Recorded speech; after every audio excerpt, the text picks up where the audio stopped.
All right, this is another example that I find interesting. I want to share with you.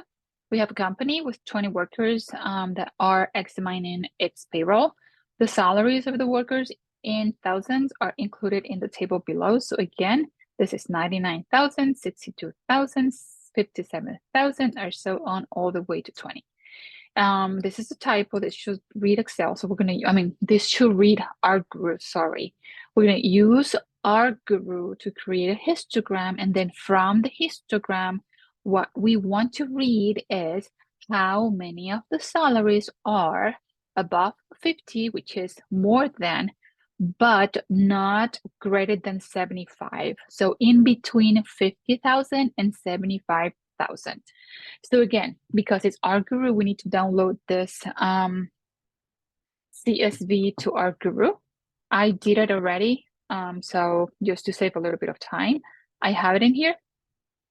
So we need to go ahead and create the histogram. All right, so I'm going to create the histogram just as you would. Just call the salaries that I said.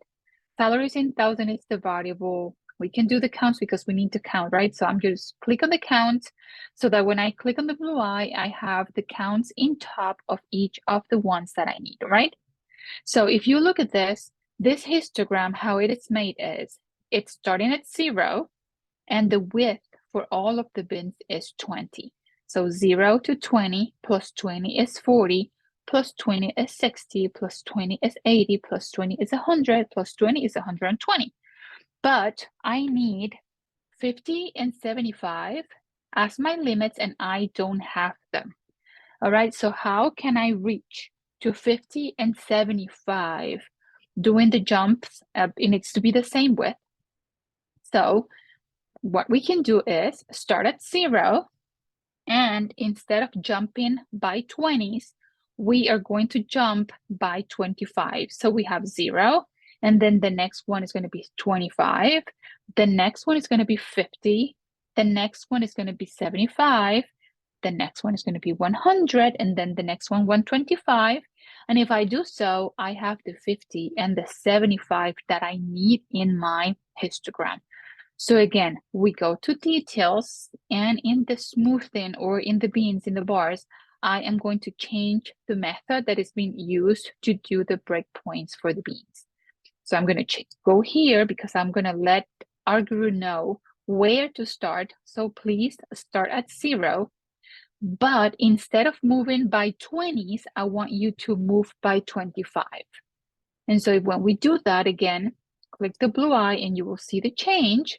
Now, it didn't do it, so let's go back and play with it. So 0, we start at 0 and we do 25. Yes, please. Oh yes, it did it. My bad. So you see here the break point for the bean is 25. It's not in the legend, but that's fine. So this is your 25, and then you jump here, this is 50, then you move here, this is 75, and you move here, this is 100, and then go all the way to 125, all right? So from 50 to 75, which is what the question is asking, all right? From 50,000 to 75,000, this is your 50. And this is your 75. So from 50 to 75, we have a total of 9. So we are looking at the bean that is right in the center, right? So again, this is 0. There is one person with a salary less than 25,000. From 25,000 to 50,000, we have 6 people.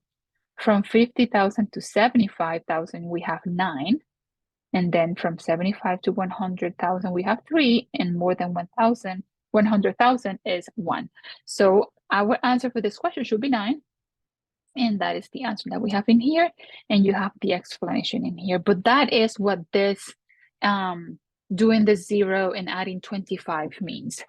We want to set the starting point and then make that width in such a way that it touches all of the numbers that I need. So I'm choosing 25 because if I do 25, my breakpoints are going to be 0, 25, 50, 75, and 100, and the 50 and the 75 that I need to answer my question are set as breakpoints of the bins, making it easier for you to see what the count is.